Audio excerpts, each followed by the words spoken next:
Hi all, welcome once again to Ramanujan Academy, the Super 30 of Indore. Myself Ankur.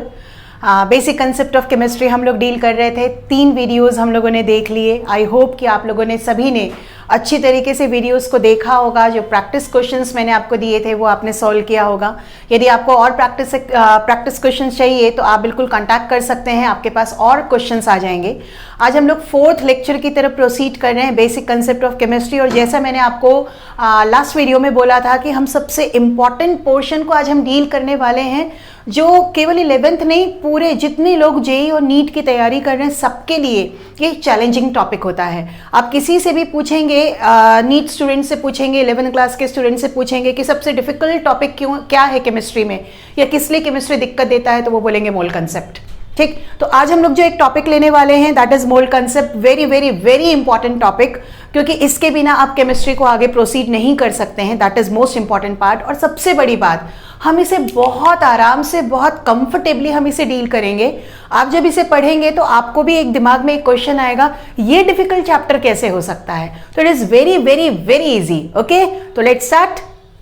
चलिए, मेरे ख्याल से last lecture तक हम लोगों ने जितना पढ़ा आपको सभी को अच्छी तरीके से क्लियर हो गया होगा कि मॉलिक्यूलर वेट हमको कैसे कैलकुलेट करना है। मैं इस पार्ट पर वापस इसलिए आई क्योंकि मोल कंसेप्ट में हमें मॉलिक्यूलर वेट की रिक्वायरमेंट होगी, तो इसलिए मैंने आपको लास्ट क्लास में या लास्ट वीडियो में मॉलिक्यूलर वेट निकालना आपको पहले ही बता दिया। तो चलिए हम मोल कंसेप्ट की तरफ प्रोसीड करते हैं।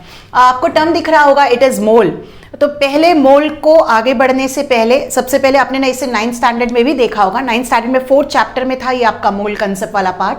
बहुत छोटा सा था लेकिन था। इसको जानने से पहले हम कुछ डेली लाइफ के एग्जांपल्स लेते हैं, राइट। चलिए, यदि आपको वेजिटेबल्स खरीदने के लिए मार्केट जाना है, for an example you are going to buy potatoes along with your mama. ठीक है, आप जब आलू खरीदने के लिए जाएंगे तो आप वेजिटेबल वाले भैया को क्या बोलेंगे कि 1 किलो आलू दे दो, 2 किलो आलू, आधा किलो आलू, एंड सो ऑन। आप इसी तरीके से बोलेंगे। मतलब वहां पर आप मेजरमेंट का तरीका क्या यूज करने वाले हैं, वेट, है ना। आप यही बोलेंगे 1 किलो आलू दे दो। मेरे ख्याल से आप में से कोई भी नहीं बोलेगा कि भैया 5 आलू दे देना, तो या आप में से ये भी कोई नहीं बोलेगा कि भैया 1 लीटर आलू दे देना, क्योंकि आपको मालूम है कि आलू को तो हम वेट के टर्म में मेजर करते हैं ना। तो आप बिल्कुल सही, आप 1 किलो आलू, 2 किलो आलू, इसी तरीके से बात करेंगे। Exactly same. Suppose one of you are going to buy pencils, pen, eraser, sharpener, any stationery item. For an example, if I am going to buy, suppose I am going to buy marker. अब जब मैं marker खरीदने के लिए जाऊंगी तो आप बोलेंगे मार्कर का भी तो वेट है, लेकिन हम मार्कर को खरीदने के लिए क्या 1 किलो मार्कर मांगेंगे क्या? मैं जाकर स्टेशनरी शॉप से बोलूं कि भैया 1 किलो मार्कर दे दो। हो सकता है 1 किलो मार्कर को कवर करने के लिए कैप ना आए, शायद यही आ जाए, या शायद केवल कैप ही आए लास्ट में, है ना। तो हम मार्कर को या कोई भी स्टेशनरी आइटम को खरीदने के लिए जाते हैं तो हम क्या यूज करते हैं, क्वांटिटी। 1, 2, 3, 4, 5, 6, बहुत ज्यादा बल्क में खरीदना होगा तो हम क्या यूज करते हैं, dozen. 1 dozen, 2 dozen, 3 dozen, and so on. यहां पर जो एक आपके लिए टर्म आए ना, डजन, ये बहुत बहुत बहुत काम का टर्म है। देखिए, 1 डजन आप कोई भी चीज खरीदने के लिए जाए, suppose you are going to buy marker, suppose you are going to buy pencil, suppose you are going to buy benches, for example, suppose you are going to buy mobile and all, whatever, if you are going to buy 1 dozen, आपके पास कितने articles आएंगे? Of course it is 12. Everybody will be giving answer, ma'am it is 12, है ना। तो यदि आप किसी भी चीज का 1 डजन खरीदने के लिए जाते हैं तो definitely you will be getting 12 articles. Marker खरीदने जाएंगे तब भी 12 मिलेगा, इरेजर खरीदने जाएंगे तब भी 12 मिलेगा, पेन खरीदने जाएंगे तब भी 12 मिलेगा, पेन स्टैंड खरीदने जाएंगे तब भी 12 मिलेगा, है ना। इवन यदि आप कोई बड़ी बड़ी चीज खरीदने के लिए जाते हैं ना, लेकिन आप वहां पर यदि बोल देते हैं कि 1 डजन चाहिए तो भी तो 12 ही मिलेगा। मैं ट्यूबलाइट लेने जाऊंगी तब भी 1 डजन 12 ही मिलेगा, बेंच टेबल लेने जाऊंगी तब भी 12 मिलेगा। इसका मतलब डजन एक ऐसी क्वांटिटी है जो आप कोई भी चीज खरीदने के लिए जाएं वो आपको 12 ही निकाल कर देगा। 1 डजन बनाना 12, 1 डजन ऑरेंज 12, चाहे बनाना अलग है, ऑरेंज अलग है, लेकिन यू विल बी गेटिंग 12, है ना। तो डजन एक ऐसा क्वांटिटी है, जब आप कोई भी चीज परचेस करने के लिए जाएंगे तो आपके पास कितना आएगा, 12 आएगा ना। क्लियर है? बिल्कुल सेम केमिस्ट्री में जो मेजरमेंट का तरीका होता है वो क्या होता है, मोल। तो बेसिकली यदि हम लोग बात करें तो मोल क्या होता है, तो मोल एक तरीके से मोड ऑफ मेजरमेंट है। ये एक मेजरमेंट करने का तरीका है। सबसे इंपॉर्टेंट पार्ट, हम मोल क्यों पढ़ रहे हैं, मेजरमेंट के लिए। अब किस चीज को मेजर करना है, तो we have already studied in the previous lecture, क्या सब्सटेंस या मैटर जो होता है वो छोटे छोटे पार्टिकल से मिलकर बना हुआ होता है, जिसका सबसे छोटा पार्ट होता है एटम, है ना। अब एटम इतना छोटा होता है, इतना छोटा होता है कि आप उसे माइक्रोस्कोप से भी नहीं देख सकते। तो अब हम उसे काउंट कैसे करेंगे, हम उसे किस तरीके से हम उसे मेजर करेंगे? तो ऑब्वियस सी बात है, वहां डजन तो चलेगा नहीं, वहां पर कुछ और मेजरमेंट का तरीका यूज करना पड़ेगा। तो वो जो मेजरमेंट का तरीका है दैट इज मोल। इस मोल के टर्म में हम एटम को, मॉलिक्यूल्स को, आयन को, किसी भी तरीके से, किसी भी तरीके के पार्टिकल्स को हम मेजर कर सकते हैं। तो व्हाट इज मोल? तो mole is a mode of measurement. किसने दिया भैया इसके बारे में जानकारी? किसने दी? बहुत सारे साइंटिस्ट है जो वर्क करते रहते हैं, जिनको हम लोग अब पढ़ रहे हैं। तो किसने दिया इस मोल कंसेप्ट को? तो that concept was given by Avogadro. Avogadro was scientist, इन्होंने इस कंसेप्ट को दिया और इसीलिए बहुत सारी जगह पर हम इसे एवोगैड्रोस कंसेप्ट भी बोलते हैं। Not only the mole concept, it can also be called as Avogadro's concept, right? यहां तक क्लियर? इन्होंने क्या बोला कि जैसे आप 1 डजन कोई भी चीज खरीदने के लिए जाते हैं, you will be getting 12 articles, exactly same आप यदि केमिस्ट्री में किसी भी चीज का यदि आप 1 मोल कैलकुलेट करते हैं, देखिए मैंने यहां पर लिखा हुआ है 1 मोल सब्सटेंस या मैटर। सब्सटेंस या मैटर क्या बेटा?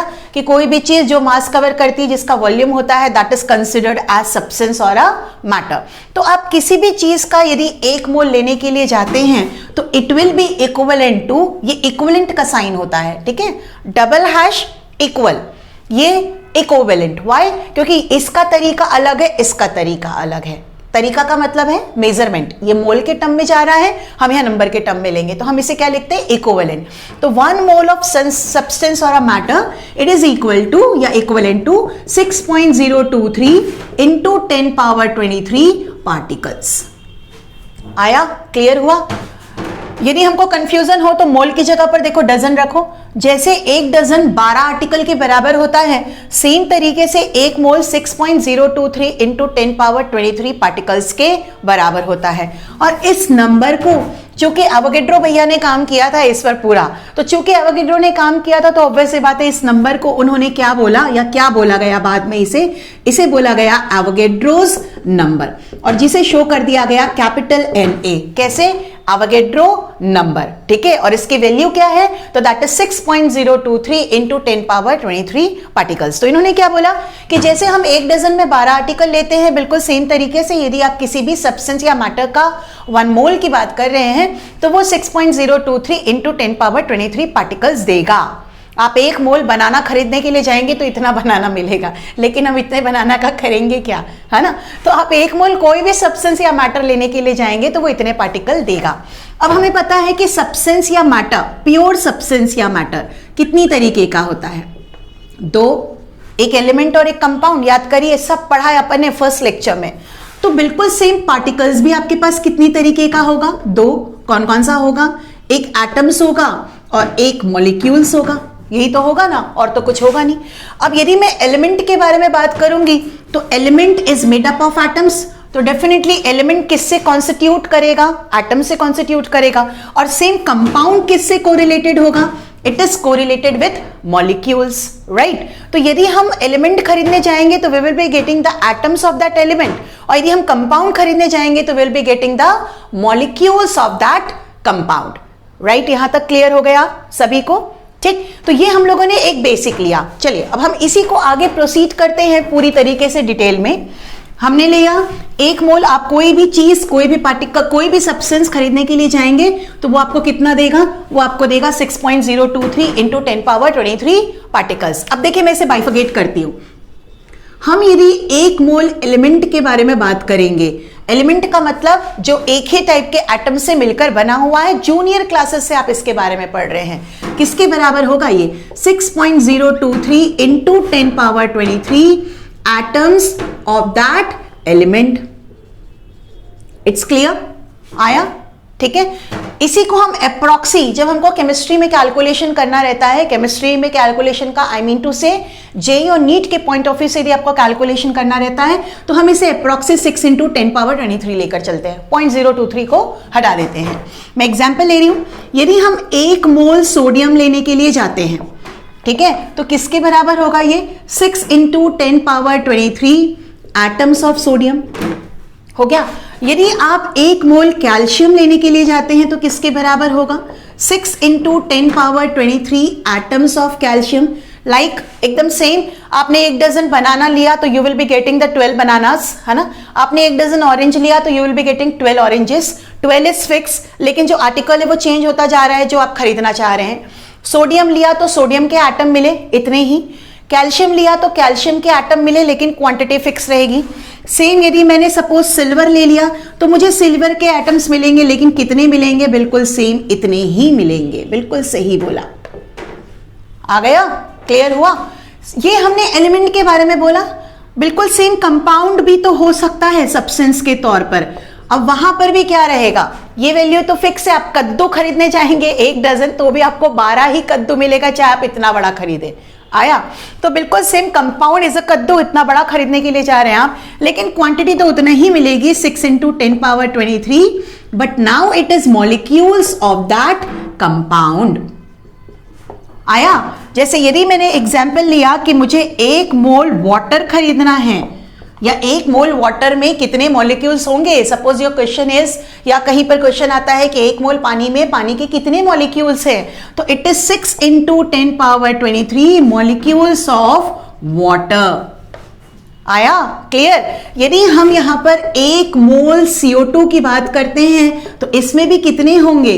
6 into 10 power 23 molecules of CO2। Clear? तो आप जो भी चीज खरीदने के लिए जा रहे हैं, यदि आप एलिमेंट ले रहे हैं या हम एलिमेंट के बारे में बात कर रहे हैं, तो उसी एलिमेंट का एटम्स हमारे पास आएगा। यदि हम कंपाउंड के बारे में बात कर रहे हैं तो उसी कंपाउंड का हमारे पास क्या आएगा? मॉलिक्यूल्स। ये हमारे पास एक पहला तरीका होता है मोल के टर्म पे सब्सटेंस या मैटर को मेजर करने का। आप इसे नोट कर लें, 2 मिनट वीडियो को पॉज करके, देन हम लोग आगे बढ़ते हैं।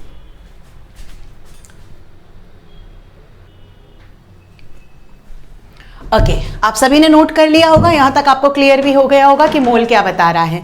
हम यहां पर जो मोल कैलकुलेट कर रहे हैं that is in terms of particles. आप एलिमेंट लेने जाएं, आप कंपाउंड लेने जाएं, यहां पर यदि 1 मोल लिख दिया है तो 6 इंटू 10 पावर 23 उसका कॉन्स्टिट्यूएंट पार्टिकल मिलेगा। लाइक एलिमेंट के केस में एटम और कंपाउंड के केस में मॉलिक्यूल। ओके, इसी के बेसिस पे जो मोल का फॉर्मूला दिया गया to calculate the number of moles, तो हम यहां पर सबसे पहले फॉर्मूले पे आ गए हैं to calculate the number of mole, जिसको स्मॉल n से शो किया जाता है मोल को। ये फॉर्मूला हो जाएगा आपके पास, that is given number of particles upon Avogadro number. और एवोगेड्रो नंबर मतलब क्या? 6.023 इंटू 10 पावर 23, जिसे हम अप्रोक्सीमेशन में 6 into 10 power 23 we can right.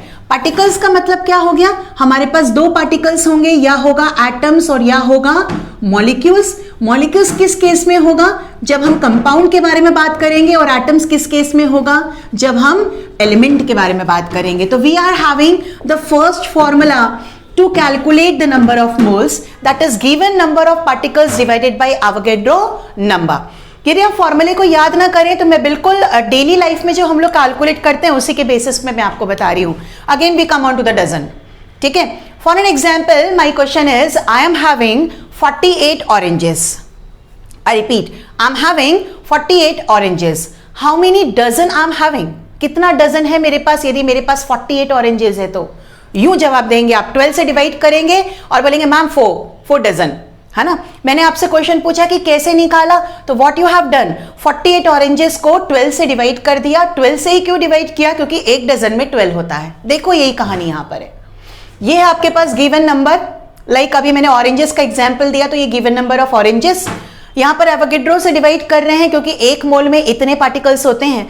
वहां आपने 12 से डिवाइड किया था, वाई? क्योंकि 1 डजन में 12 होते हैं। तो देखिए सेम कहानी है, हमें किससे डिवाइड करना है? 6.023 इंटू 10 पावर 23।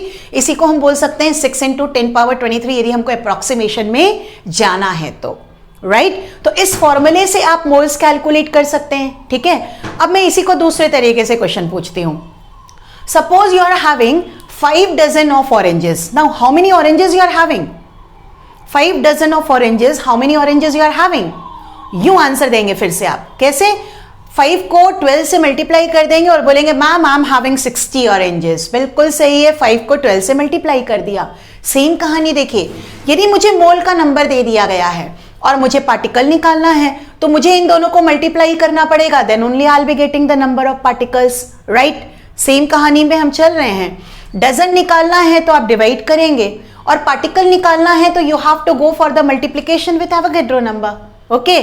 तो इसी से रिलेटेड हम लोग अब कुछ क्वेश्चंस करेंगे जो हमारा पहले वाले फॉर्मूले से कनेक्टेड होगा। लाइक मैं एक एग्जांपल ले रही हूं, आपको क्वेश्चन दे रहा है कि calculate the number of moles in 1 molecule of water. बहुत सारे बच्चे इस पोर्शन में गलती करते हैं। आपको नंबर ऑफ मोल्स निकालना है इन 1 molecule of water, what they right या व्हाट दे रिटन, वो क्या लिखते हैं, तो मॉलिक्यूल को भी मोल मान लेते हैं और उसका आंसर लिख देते हैं 1 mole. See, mole is different, molecule is different, like dozen is different, 1 या 2 या 3 नंबर्स, दीज आर डिफरेंट, है ना। आपको एक मॉलिक्यूल दिया है और जिसमें आपको नंबर ऑफ मोल्स निकालना है। जब भी क्वेश्चन में कंफ्यूजन हो, क्या करें, मोल को मान लो डजन, ये है आपके पास एक बनाना, आपको डजन निकालना है, कैसे निकालोगे, तो एक बनाना को 12 से डिवाइड करोगे क्योंकि एक डजन में 12 होता है। तो मोल कैसे निकालेंगे, एक को डिवाइड कर देंगे एवोगैड्रो नंबर से, है ना, यही करेंगे। हमारे पास फॉर्मूला भी है, तो देखिए n इज इक्वल टू हो जाएगा 1/6 इंटू 10 पावर 23। अब यहीं पर मैं आपको बताने वाली हूं scientific notation and all. 9th class में आपने सर्ट्स एंड इंडाइसेस पढ़ा हुआ है, पावर अलग सॉल्व होगा, बाकी की वैल्यू अलग सॉल्व होगी, तो ये पूरा अलग सॉल्व होगा, पावर अलग सॉल्व होगा। यहां कुछ भी पावर नहीं दिया गया है, हम पावर को नीचे से ऊपर ले जाते हैं तो साइन क्या हो जाता है, बदलता है, तो इट विल बिकम, ये हो जाएगा 10 का पावर -23, मतलब मैं बेस को नीचे से ऊपर ले जा रही हूं, ये बन जाएगा 10 का पावर -23 और ये बन गया आपके पास 1/6, है ना। यदि इस फॉर्मेट में आंसर है तो वेरी गुड, लेकिन कभी भी इस फॉर्मेट में आंसर नहीं होता, ये कंप्लीट आंसर आपको दिया गया होता है। जब आप इसे सॉल्व करेंगे तो you will be getting 0.1666 and so on into 10 power -23, ठीक, जिसको हम अप्रॉक्स लिख सकते हैं 0.16 या हम लिख सकते हैं, चलिए 167 इंटू 10 पावर -23 मोल्स। यहां तक भी हमारे पास आंसर आ गया। लेकिन बेटा कई बार आंसर इस टर्म में भी नहीं होता है, इसको साइंटिफिक नोटेशन नहीं बोलते हैं। साइंटिफिक नोटेशन का मतलब होता है डेसिमल जो है वो पहले डिजिट के बाद लगना चाहिए। यहां पर देखिए डेसिमल पहले डिजिट के पहले लगा हुआ है, decimal must be place after 1 digit, ठीक है, मतलब मुझे इस डेसिमल को खिसका के 1 के पास लाना है, क्लियर। अब यहां पर मैं एक चीज आपको बता रही हूं जो आप इसे नोट करते जाएंगे। यदि हम डेसिमल को राइट साइड में शिफ्ट करते हैं, यदि हम डेसिमल को राइट साइड में शिफ्ट करते हैं तो नेगेटिव में पावर जो है वो आपका बढ़ता है या नेगेटिव पावर आता है, और यदि हम डेसिमल को लेफ्ट साइड में शिफ्ट करते हैं तो पावर जो होता है वो पॉजिटिव में बढ़ता है। ये पार्ट को याद रखेंगे। यदि आप डेसिमल को राइट साइड में शिफ्ट कर रहे हैं तो जितना राइट साइड में शिफ्ट करेंगे उतना नेगेटिव में पावर बढ़ाते जाना या नेगेटिव में पावर लिखते जाना, और यदि डेसिमल को लेफ्ट में शिफ्ट करना पड़ रहा है तो उतना ही पॉजिटिव में पावर लिखते जाना या बढ़ाते जाना, ओके। और हमारा टारगेट क्या है, why we are going to shift the decimal, ताकि हम उसे साइंटिफिक नोटेशन के टर्म पर ले आए, मतलब decimal must be place after 1 digit. देखिए आपने डेसिमल को यहां पर एक राइट में शिफ्ट किया है तो पावर कैसा जाएगा, नेगेटिव में जाएगा। ये क्या बन जाएगा, ये बन जाएगा 1.67 into 10 power -23 was already there. चूंकि आपने एक प्लेस शिफ्ट किया है तो 10 पावर -1 एक और आ गया। हम यहां पर 2 प्लेस शिफ्ट करते तो 10 पावर -2 हो जाता। ये दोनों पावर ऐड हो जाएंगे, हमें मालूम है रूल्स के अकॉर्डिंगली। तो your answer will be, it will B 1.67 into 10 power -24 moles. Now this is your correct answer जो आपके ऑप्शन में रहेगा। इट्स क्लियर, ठीक, ये आप नोट कर लें। उसके बाद हम लोग कुछ न्यूमेरिकल्स को और डील करते हैं इसी कंसेप्ट पर बेस्ड। चलिए, मेरे ख्याल से आपने नोट कर लिया होगा, एक न्यूमेरिकल आपको समझ में भी आ गया होगा हमने कैसे सॉल्व किया है। यहां पर फिर से मैंने कुछ न्यूमेरिकल्स लिखा हुआ है, हम लोग देखते हैं कि हम न्यूमेरिकल को कैसे सॉल्व करेंगे। आई होप कि आप डेफिनेटली आप कर लेंगे। साइंटिफिक नोटेशन में बस थोड़ी बहुत दिक्कत आएगी तो that part I will be explaining you. चलिए, फर्स्ट क्वेश्चन जो है, इसके 2 पार्ट्स हैं, ये 2 क्वेश्चन है। Calculate the number of moles in each. पहला है 3 into 10 power 27 atoms of sodium, और सेकेंड है 6.6 into 10 power 3 molecules of CO2, है ना। चाहे ये हो या ये हो, हमें उससे कोई फर्क नहीं पड़ता, because we are having a single formula to calculate the number of moles based on particle. तो हम डायरेक्टली स्टार्ट कर रहे हैं। सबसे पहले मैं फर्स्ट का ए वाला पार्ट ले रही हूं। We are having the formula, हम उसी फॉर्मूले में वैल्यू डाल रहे हैं। गिवन पार्टिकल है 3 इंटू 10⁻27 और यहां पर हमको लिखना है एवोगैड्रो नंबर। ये देखिए डिजिट डिजिट अलग सॉल्व हो जाएगा तो 3 1 जा 3 2 जा, पावर पावर अलग सॉल्व हो जाएगा। आपको मालूम है ये दोनों डिवीजन पे हैं तो सॉल्व होके 27 माइनस 23 हो जाएंगे। याद करिए फिर से 9 स्टैंडर्ड, तो ये हो जाएगा 10 का पावर 27 माइनस 23, ये हो गया आपके पास 0.5 और ये हो जाएगा 10 का पावर 4 मोल्स। आया? इस टर्म में आंसर है तो वेरी गुड, लेकिन मैंने बोला कि 99% आपको आंसर किस टर्म में देता बेटा? साइंटिफिक नोटेशन के टर्म पे। तो क्या करेंगे? फिर वही काम, खिसकाओ, डेसिमल को खिसकाओ। किधर खिसकाओ? एक डिजिट के बाद। ठीक, कहां ले जा रहे हो? राइट में। कितना ले जा रहे हो? 1। राइट में ले जाएंगे तो नेगेटिव पावर, 1 ले गए तो -1 पावर, तो क्या बन जाएगा ये? 5 इंटू 10 का पावर 4 ऑलरेडी है और यहां 10 का पावर -1 एक और आ गया क्योंकि आपने शिफ्ट कर दिया। आप यहां पर 5 डेसिमल लिखने की अब जरूरत नहीं है। तो क्या बन जाएगा ये? 5 इंटू 10 पावर 3 मोल्स। तो what is your correct answer? It is 5 into 10 power 3 moles. Clear? चलिए सेकेंड क्वेश्चन बनाना स्टार्ट करते हैं। देखते हैं आप और मैं, हम दोनों में से कौन फास्ट बनाता है, क्योंकि सेम कंसेप्ट पर बेस्ड है। चलिए n हो जाएगा 6.6 into 10 power 3 upon 6 into 10 power 23, cancel 1.1, तो ये हो जाएगा आपके पास 1.1 10 पावर 3 माइनस 23, तो this will become 1.1 10 power minus 20 moles. और यहां दिख रहा है this is already in scientific notation term, हमें कुछ कैलकुलेट करने की जरूरत नहीं है। कितने लोगों का ये आंसर आया? सबका आ गया होगा यदि आपने लेक्चर को बहुत ध्यान से देखा है तो।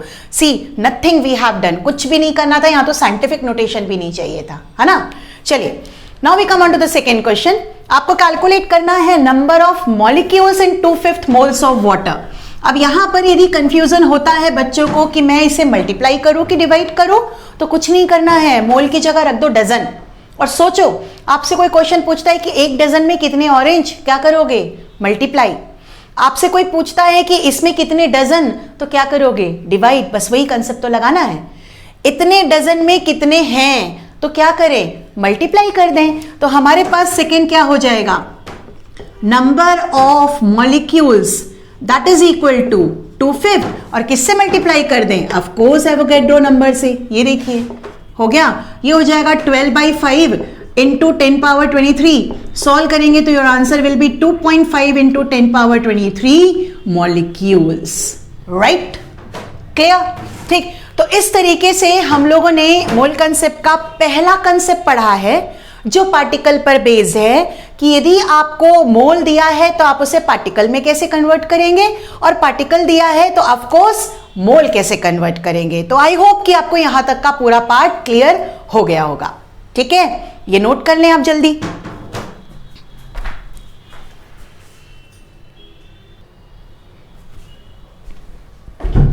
ओके, मेरे ख्याल से यहां तक आपको पहला पार्ट क्लियर हो गया है। ठीक, लेकिन अब मैं एक सेकेंड पार्ट पर आती हूं। मोल कंसेप्ट का ही सेकेंड पार्ट है। फॉर एन एग्जाम्पल, आप लोग यहां पर 10 लोग बैठे हुए हैं, है ना।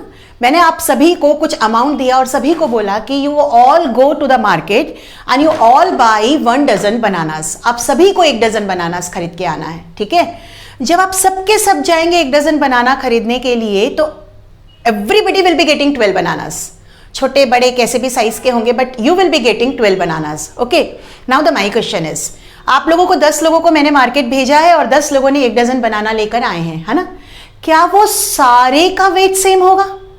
आप सभी जब अपने अपने 1 डजन बनानास का वेट निकालेंगे, क्या सबके लिए सेम वेट आएगा? बिल्कुल नहीं आएगा। आप बोलेंगे साइज तो मैटर करेगा ना मैम, तो किसी का अलग आएगा वेट, सभी का अलग आएगा। कुछ ना कुछ तो मिलीग्राम ग्राम में डिफरेंस आएगा ही आएगा। ज्यादा भी डिफरेंस आ सकता है क्योंकि वो डिपेंड करता है कि साइज कैसा है। बस सेम कहानी यहां पर। सी, आप 1 डजन कोई भी चीज लेने के लिए जाते हैं, आप मार्कर लेने जाते हैं तो 12 मिलेगा, मैं इरेजर लेने जाऊंगी तो भी 12 मिलेगा, तो नंबर्स आर सेम। लेकिन वेट क्या हो रहा है अलग, क्योंकि वो डिपेंड करता है कि आप कौन सी चीज लेने जा रहे हैं, मतलब कॉन्स्टिट्यूएंट पार्टिकल के वेट पर डिपेंड कर रहा है। तो यहीं पर हमारा एक सेकंड कंसेप्ट आता है, लेकिन सेकंड कंसेप्ट हम केवल थ्योरेटिकल पार्ट पढ़ेंगे, क्योंकि हमको फर्स्ट और सेकंड कंसेप्ट दोनों को मिलाकर न्यूमेरिकल करना होता है, वो हम लोग अगले वीडियोज में लेंगे। ओके, तो हम यहाँ पर सेकंड कंसेप्ट जो डील करने वाले हैं वो हम उसी को कोरिलेट कर रहे हैं। हमने पढ़ा एक मोल सब्सटेंस या मैटर जो होता है it is equivalent to 6 into 10 power 23 particles. ठीक है, ये भी पढ़ लिया कि सब्सटेंस या मैटर जो होता है वो एलिमेंट भी हो सकता है और कंपाउंड भी हो सकता है। तो उसी के बेसिस पे पार्टिकल्स जो है वो एटम्स भी हो सकता है और मॉलिक्यूल्स भी हो सकता है।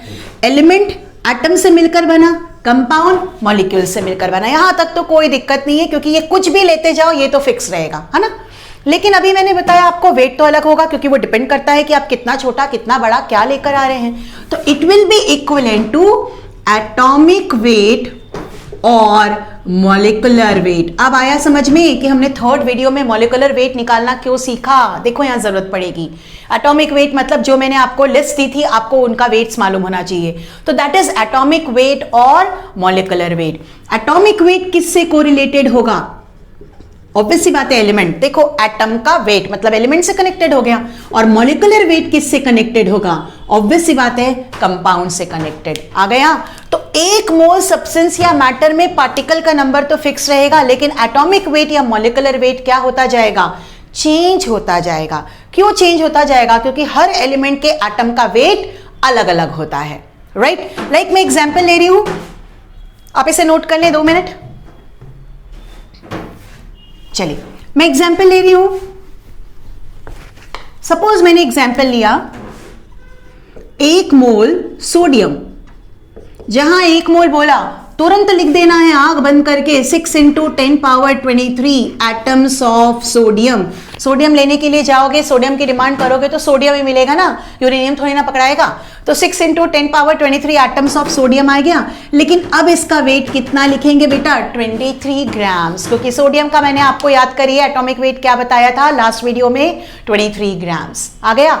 मतलब सोडियम के इतने सारे एटम्स का वेट 23 ग्राम होता है, एक एटम का नहीं। इतने सारे एटम्स का वेट कितना होता है? 23 ग्राम। बचपन की कहानी याद है? 12 बुक की कॉस्टिंग इतनी है तो एक बुक की कॉस्टिंग कितनी? देखो सेम। इतने सारे एटम्स का वेट 23 ग्राम है।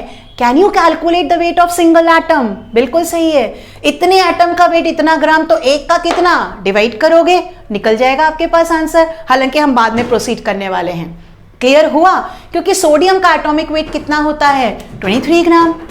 सेम मैंने भी 1 मोल सिल्वर ले लिया, तो यहां पर अभी भी ये तो 6 into 10 power 23 एटम्स आएंगे, लेकिन वो सिल्वर के आएंगे। पता है सिल्वर का एटॉमिक वेट कितना होता है? 108 ग्राम। देखो यही समझ में आ गया होगा। ये दोनों तो सेम है, लेकिन चूंकि आपने एलिमेंट को चेंज कर दिया तो एटम का वेट चेंज हो गया, जिसके कारण इनका वेट क्या हो रहा है? अलग हो रहा है। इतने सारे एटम्स का वेट सोडियम के लिए 23 ग्राम है, तो सिल्वर के लिए वो कितना है? 108 ग्राम। ओके, सेम कहानी यदि मैं 1 मोल वाटर लेती हूं, अब यहां मुझे लिखना पड़ेगा 6 into 10 power 23 molecules of water, because we are talking about a compound. ठीक है, तो अब ये किसके बराबर होता है? 18 ग्राम के। एक बार क्वेश्चन पूछा गया है आपके एग्जाम्स में, कॉम्पिटिटिव एग्जाम में, what is the weight of 1 molecule of water? Maximum बच्चों ने 18 ग्राम लिख दिया। क्या 18 ग्राम इज करेक्ट? बिल्कुल सही नहीं है, क्योंकि 18 ग्राम तो इतने सारे मॉलिक्यूल का वेट है। एक मॉलिक्यूल का वेट कितना होगा? तो इतने का वेट 18 ग्राम, तो एक मॉलिक्यूल का कितना? You can calculate. ओके, एक और एग्जांपल लिख लो। 1 मोल CO2 क्या होगा? 6 into 10 power 23 molecules of CO2, और वही किसके बराबर हो जाएगा? 44 ग्राम। देखिए दोनों ही मॉलिक्यूल्स हैं, लेकिन चूंकि कंपाउंड अलग अलग हैं तो ऑब्वियस सी बात है उनका वेट भी क्या होगा? अलग अलग। तो आज जो हम लोगों ने इस लेक्चर में पढ़ा, हमने इन्हें कोरिलेट किया, मोल को पार्टिकल से कोरिलेट किया। अगले वीडियो में जो हम लोग सीखने वाले हैं वो हम मोल को किससे कोरिलेट करेंगे? वेट से। और उसके बाद इन तीनों पर बेस्ड न्यूमेरिकल हम लोग करने वाले हैं। This all will be done in the next video, that is video number 5 और द लेक्चर नंबर 5। यहां तक हम लोगों ने जितना पढ़ा है, क्या क्या पढ़ लिया हमने? एटम के बारे में, एटॉमिक नंबर, मास नंबर, उस पर based numerical, ions and all. उसके बाद हमने पढ़ा मॉलिक्यूलर वेट कैसे कैलकुलेट करना है, और आज हम लोगों ने पढ़ा मोल कंसेप्ट का पहला पार्ट। ये सारे पार्ट को अच्छी तरीके से रिवाइज कर ले, ताकि जो अगला वीडियो आएगा उसको आप बहुत अच्छी तरीके से समझ पाएंगे, न्यूमेरिकल को डन कर पाएंगे। Okay, clear? चले, thank you all once again. It's all the best from Ramanujan Academy, the Super 30 of Indore. Take care. Goodbye.